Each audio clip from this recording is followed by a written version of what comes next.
Cruise control quit on you? Don't worry, we've got your back.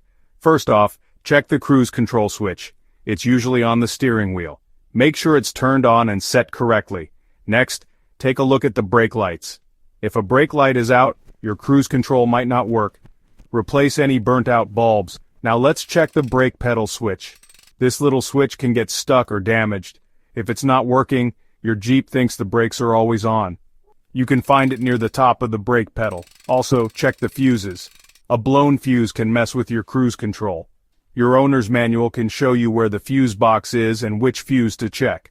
Finally, look at the speed sensor. If your speedometer's acting weird, the sensor might be the culprit. This one's tricky, so a mechanic might need to take a look. If none of these fix the issue, it might be time to visit your dealer or a reliable mechanic.